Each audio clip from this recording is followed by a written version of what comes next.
जय हिंद दोस्तों। आज की इस वीडियो में मैं आपको विश्व भूगोल का कुछ इंपोर्टेंट क्वेश्चन बताऊंगा जो कि बहुत ही पॉपुलर है दोस्तों।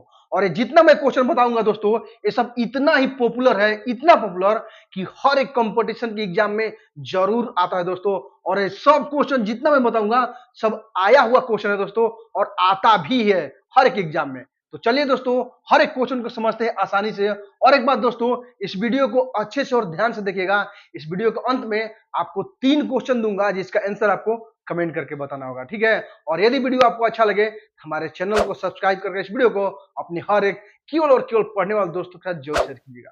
तो देखिए, आज का पहला क्वेश्चन है। क्वेश्चन क्या है कि भूगोल के जनक या पिता किसे कहा जाता है। यदि आपसे पूछ देगा कि भूगोल के जनक किसे कहा जाता है या भूगोल का पिता किसे कहा जाता है, तो इन दोनों का एक ही आंसर होगा, पता है क्या? हिकेटियस। हिकेटियस, ठीक है। यदि आपसे पूछ देगा कि भूगोल का जनक किसे कहा जाता है, तो हिकेटियस को। भूगोल का पिता किसे कहा जाता है, पिता, तो हिकेटियस को, ठीक है। इनका एक बहुत ही फेमस पुस्तक है, याद रखिएगा। इन्होंने एक पुस्तक लिखा है, उस पुस्तक का नाम है जस पीरियोडस, ठीक है दोस्तों। जस पीरियोडस पुस्तक किसकी लिखा है, लेखक है, तो हिकेटियस। क्वेश्चन पूछता है कि जस पीरियोडस किसके द्वारा लिखा गया है, तो हिकेटियस के द्वारा। बड़ा ही फेमस पुस्तक है उनके लिए। पूछता है हमेशा एग्जाम में कि जस पीरियोडस किसके द्वारा लिखा गया है, तो हिकेटियस के द्वारा, ठीक है दोस्तों। और इस जो भूगोल में यह पुस्तक है, इसमें क्या किया उन्होंने, भौगोलिक तथ्यों का वर्णन किया है, भौगोलिक तथ्यों का, ठीक है। इसमें जो है भौगोलिक तथ्यों का वर्णन किया है, ठीक है। अब देखिए क्वेश्चन और पूछता है इसमें, क्या पता है, यदि कह देगा कि भूगोल के जनक या पिता, तो हिकेटियस हो गया। लेकिन भूगोल शब्द का प्रयोग पूछ देगा। यदि आपसे भूगोल शब्द का प्रयोग सबसे पहले किसने किया था, तो याद रखेगा इरेटोस्थनीज। इरेटोस्थनीज। क्वेश्चन हमेशा पूछता है कि भूगोल शब्द का प्रयोग किसने सबसे पहले किया था, तो इरेटोस्थनीज ने किया था दोस्तों, याद रखेगा। इनसे रिलेटेड एक और पूछता है क्वेश्चन कि आधुनिक आधुनिक भूगोल आधुनिक भूगोल का पिता, आधुनिक भूगोल का पिता या जनक, ठीक है। पूछ देगा आपसे यदि आधुनिक भूगोल का पिता कौन है या आधुनिक भूगोल का जनक है कौन है, तो याद रखिएगा इरेटोस्थनीज। इरेटोस्थनीज जो है दोस्तों, आधुनिक भूगोल का पिता या आधुनिक भूगोल का जनक कहा जाता है दोस्तों, ठीक है। एक और क्वेश्चन याद रखिएगा कि विश्व ग्लोब, यदि आपसे पूछ देगा कि विश्व ग्लोब का निर्माण करता, विश्व ग्लोब का निर्माण सबसे पहले किसने किया था या विश्व ग्लोब का निर्माण किसने किया था, तो याद रखिएगा मार्टिन बैहम, ठीक है दोस्तों।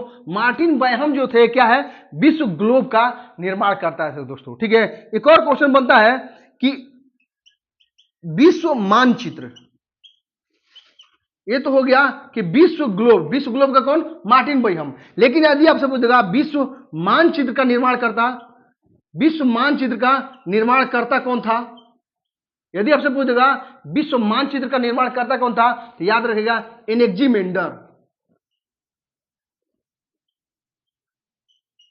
ठीक है। एनेक्जीमेंडर जो थे विश्व ग्लोब के, मतलब विश्व मानचित्र का निर्माण करता था दोस्तों। ये सभी क्वेश्चन बहुत ही इंपॉर्टेंट दोस्तों, ठीक है। अब आइए देखते हैं अगला क्वेश्चन है हमारी पृथ्वी की मंदाकिनी का क्या नाम है, ठीक है दोस्तों। यदि आपसे पूछ देगा कि हमारी पृथ्वी की मंदाकिनी का क्या नाम है, तो याद रखिएगा, देखिए ये मंदाकिनी है जो, इसका एक और नाम है गैलेक्सी,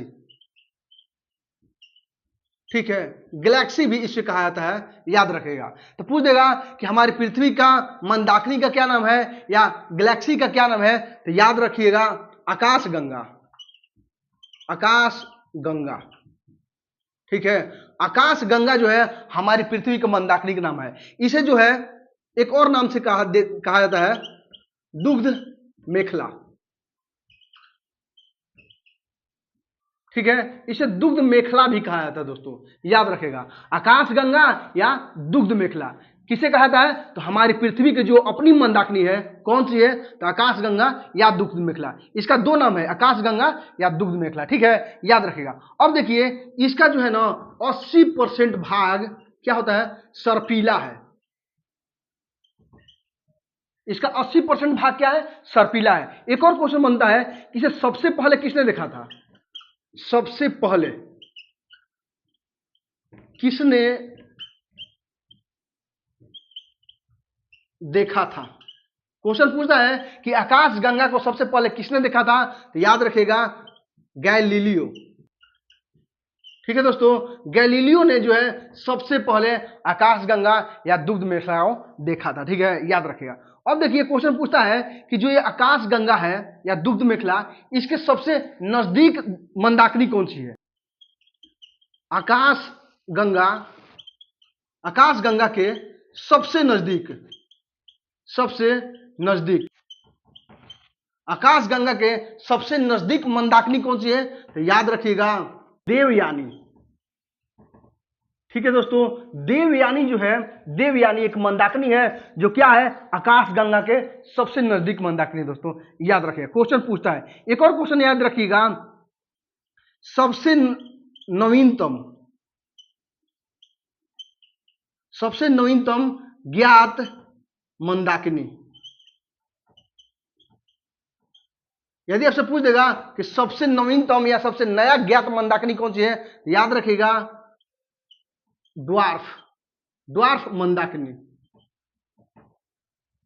ठीक है दोस्तों, ड्वार्फ मंदाकिनी जो है, ड्वार्फ मंदाकिनी सबसे नवीनतम और ज्ञात मंदाकिनी। दोस्तों याद रखिएगा। देखिए कितना क्वेश्चन बन गया कि पृथ्वी की मंदाकिनी कौन सी है या गैलेक्सी कौन सी है? तो आकाशगंगा या दुग्ध मेखला। दुग्ध मेखला का 80% भाग जो है सर्पीला होता है, और आकाशगंगा या दुग्ध मेखला को सबसे पहले किसने देखा था? गैलीलियो ने देखा था। आकाशगंगा को सबसे पहले मतलब सबसे नजदीक मंदाकिनी कौन सी है? तो देवयानी है। और सबसे नवीनतम ज्ञात मंदाकिनी कौन सी है? तो ड्वार्फ मंदाकिनी है। दोस्तों याद रखिएगा, बड़ा ही इंपॉर्टेंट सब क्वेश्चन है। ठीक है, अब आइए देखते हैं अगला क्वेश्चन। क्वेश्चन है, पृथ्वी पर दिन और रात किसके कारण होता है?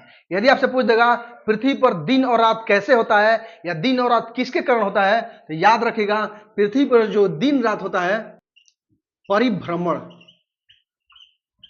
पृथ्वी पर दिन और रात परिभ्रमण के कारण होता है। दोस्तों ठीक है, और परिभ्रमण को घूर्णन गति या दैनिक गति भी कहा जाता है।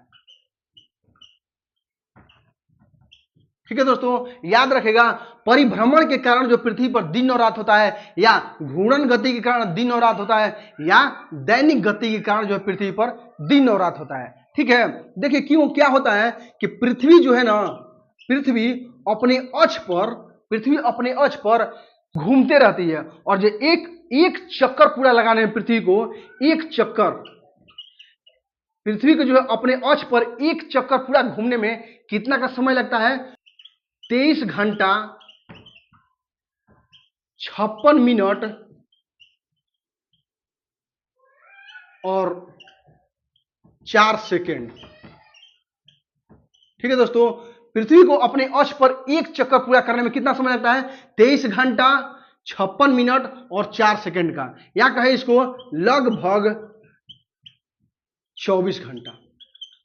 ठीक है दोस्तों, क्वेश्चन कभी कभी दे देता है डायरेक्ट है कि पृथ्वी को एक चक्कर पूरा करने में, यानी कि जो घूर्णन गति है उसका समय क्या है, तो डायरेक्ट दिया रहेगा 23 घंटा 56 मिनट और 4 सेकंड, लेकिन कभी कभी क्या दिएगा? लगभग 24 घंटा। यानी कि लगभग इतना समय में क्या करता है पृथ्वी अपने अक्ष पर एक चक्कर पूरा करता है।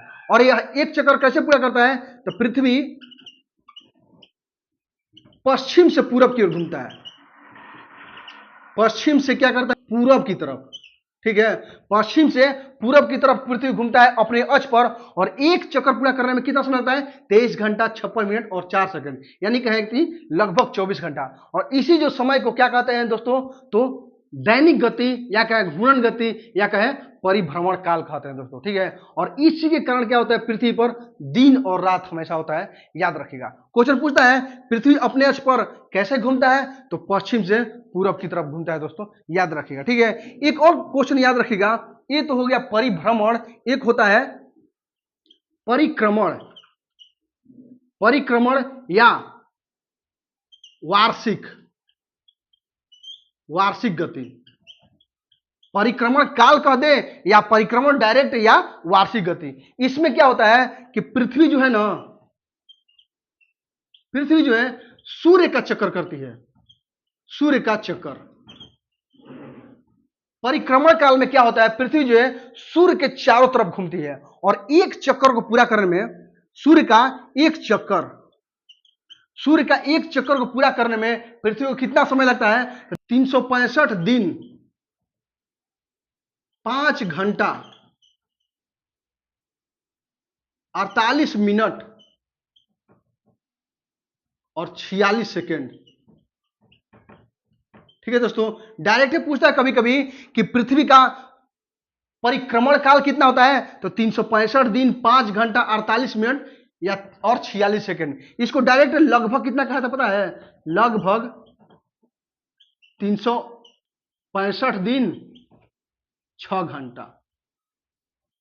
ठीक है, लेकिन एग्जाम में ऑप्शन में आपको या तो 365 दिन 6 घंटा दिया रहेगा या 365 दिन 5 घंटा 48 मिनट 46 सेकंड दिया रहेगा। दोस्तों याद रखेगा, इसको क्या कहते हैं इस समय को, तो परिक्रमण काल या वार्षिक गति कहते हैं। दोस्तों याद रखेगा, और इसी परिक्रमण काल के कारण क्या होता है पृथ्वी पर, ऋतु परिवर्तन। ठीक है दोस्तों, ऋतु परिवर्तन किसके कारण होता है, तो परिक्रमण या वार्षिक गति के कारण होता है। दोस्तों याद रखिएगा, जैसे कि अभी ठंडा चल रहा है, फिर गर्मी आती है, बरसात आती है, किसके कारण होता है ऋतु परिवर्तन से, तो परिक्रमण काल यानी कि वार्षिक गति के कारण होता है। दोस्तों याद रखिएगा, और दिन और रात किसके कारण होता है, तो परिभ्रमण या घूर्ण गति या दैनिक गति के कारण। दोस्तों याद रखिएगा, ये सब क्वेश्चन बहुत ही इंपॉर्टेंट है। ठीक है, अब आइए देखते हैं अगला क्वेश्चन। क्वेश्चन है, पृथ्वी के कितने प्रतिशत भाग पर जल मौजूद है। यदि क्वेश्चन पूछ देगा आपसे पृथ्वी पे के कितने प्रतिशत भाग पे जल मौजूद है या उपस्थित है, तो याद रखेगा पृथ्वी पर लगभग 71% भाग पे क्या है, जल मौजूद है। दोस्तों ठीक है, 71% भाग पे पूरी दुनिया में क्या है, जल मौजूद है, और बच गया शेष कितना, तो 29%। 29% पे क्या है दोस्तों, पूरी भूमि अवस्थित है। भूमि कह दिए या स्थल, पूरी दुनिया में जो है 29% पे ही बसा हुआ है, यानी कि भूमि बसा हुआ है, और 71% क्या है, जल है। दोस्तों याद रखिएगा, ठीक है। और पृथ्वी का दोस्तों 2 भागों में बांटा गया है, एक उत्तरी गोलार्ध, एक उत्तरी गोलार्ध और दूसरा दक्षिणी गोलार्ध, गोलार्ध, एक उत्तरी गोलार्ध और एक है दक्षिणी गोलार्ध। उत्तरी गोलार्ध में क्या है, उत्तरी गोलार्ध में जो जल है ना दोस्तों, इसका जो प्रतिशत है 61%। 61% जल में उत्तरी गोलार्ध में जल मौजूद है। वहीं दक्षिणी गोलार्ध में यदि जल की मात्रा कह देगा तो 81% है। 81% जल केवल दक्षिणी गोलार्ध में है दोस्तों, ठीक है, पूरी दुनिया में। और जो है, और उत्तरी गोलार्ध में, पूरी उत्तरी गोलार्ध में 61% जल है, और बाकी कितना बन गया, बच गया आपको, तो 39% पे भूमि स्थित है। याद रखिएगा, ठीक है, ये हो गया उत्तरी गोलार्ध। और केवल दक्षिणी गोलार्ध का कह देगा तो दक्षिणी गोलार्ध में केवल जल है 81%, और यहाँ जो भूमि का मात्रा है, भूमि का, तो ये आपको कितना हो जाएगा, 19%। लेकिन पूरी पृथ्वी का बात कर देगा तो देखिए पृथ्वी के कितने प्रतिशत भाग पे जल मौजूद है, तो देखिए पूरी पृथ्वी पर जल है 71% और भूमि कितना है, 29%। इसी 29% पे पूरी दुनिया बसा हुआ है दोस्तों, ठीक है। एक और क्वेश्चन बनता है, पूछता है क्वेश्चन कि पृथ्वी पर पीने योग्य पानी, पीने योग्य पानी, क्वेश्चन पूछता है कि पृथ्वी पर पीने योग्य पानी कितना प्रतिशत है, तो याद रखिएगा 3%। 3% जो है दोस्तों पूरी पृथ्वी पर पीने योग्य पानी केवल है, ठीक है। अब देखिए एक और क्वेश्चन बनता है कि ये तो हो गया पीने योग्य पानी 3%, लेकिन मीठा पानी कह देगा आपसे कि मीठा पानी, मीठा पानी कितना प्रतिशत है, तो 2.5%। पूरे पृथ्वी पर मीठा पानी 2.5% है और पीने योग्य पानी 3% है दोस्तों, याद रखिएगा। ये सब क्वेश्चन बहुत ही इंपॉर्टेंट है, एग्जाम में पूछता है। अब आइए देखते हैं अगला क्वेश्चन।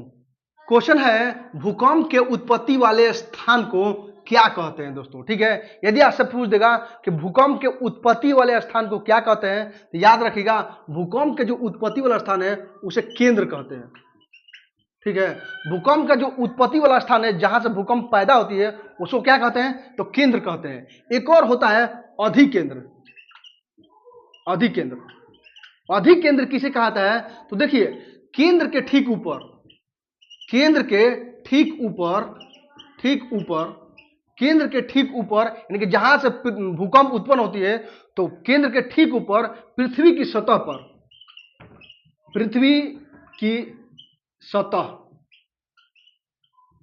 पर स्थित बिंदु, स्थित बिंदु को कहते हैं क्या, अधिकेंद्र। याद रखिएगा। ठीक है, यानी कि देखिए दोस्तों जहां से भूकंप उत्पत्ति होती है उस स्थान को केंद्र कहते हैं और पृथ्वी के ठीक ऊपर, पृथ्वी की सतह पर उस बिंदु को क्या कहते हैं दोस्तों, तो अधिकेंद्र कहते हैं। याद रखिएगा। ठीक है, अब देखिए एक और क्वेश्चन बनता है कि भूकंप के अध्ययन, भूकंप के अध्ययन को क्या कहते हैं, तो याद रखिएगा सिस्मोलॉजी। क्वेश्चन पूछता है कि भूकंपीय अध्ययन या भूकंप के अध्ययन को क्या कहते हैं, तो सिस्मोलॉजी। यानी कि सिस्मोलॉजी में उल्टा क्वेश्चन पूछ देगा कि सिस्मोलॉजी में किसका अध्ययन किया जाता है, तो भूकंप का किया जाता है दोस्तों। याद रखें। ठीक है, एक और क्वेश्चन बनता है, ये तो हो गया सिस्मोलॉजी, एक होता है सिस्मोग्राफ। ठीक है दोस्तों, सिस्मोग्राफ, इसमें क्या किया जाता है दोस्तों कि भूकंपीय जो तरंग होती है,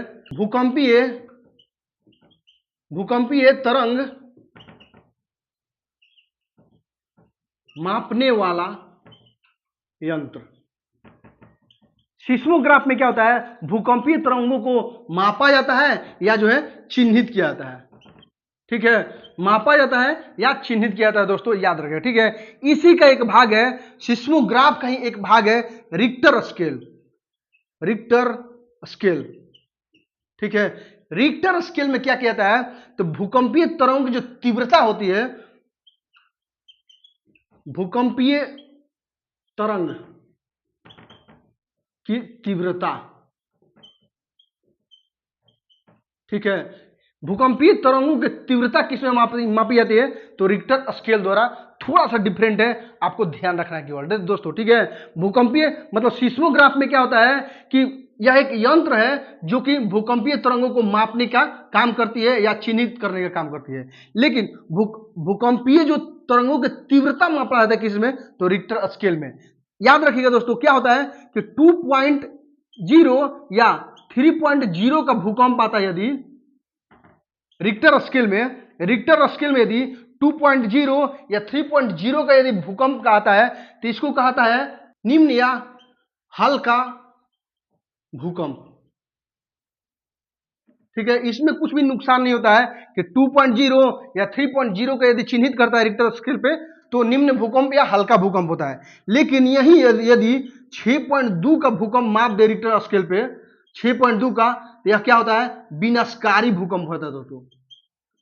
ठीक है, विनाशकारी भूकंप होता है। याद रखेगा, ये सभी दोस्तों बहुत ही इंपॉर्टेंट है। उम्मीद है दोस्तों आपको जितना मैंने क्वेश्चन बताया अच्छी तरह से समझ में आ गया होगा। यदि वीडियो आपने अच्छे से और ध्यान से देखा है, आइए आपको 3 क्वेश्चन देता हूं जिसका आंसर आपको कमेंट करके बताना है दोस्तों। ठीक है, क्वेश्चन पहला है भूगोल शब्द का प्रयोग सबसे पहले किसने किया था। ठीक है, क्वेश्चन दूसरा है पृथ्वी पर ऋतु परिवर्तन किसके कारण होता है, और क्वेश्चन तीसरा है सिस्मोलॉजी में किसका अध्ययन किया जाता है। इन तीनों क्वेश्चनों का आंसर दोस्तों आपको कमेंट करके बताना है। और यदि वीडियो आपको अच्छा लगे तो हमारे चैनल को सब्सक्राइब करके इस वीडियो को अपने हर एक केवल और केवल पढ़ने वाले दोस्तों का जरूर शेयर कीजिएगा ताकि आपको दोस्तों को लाभ मिले और हमें भी आपका सपोर्ट मिल जाए। मिलते फिर आपसे अगली वीडियो में, तब तक के लिए आप मस्त रहे, मन लगा के पढ़ते रहे।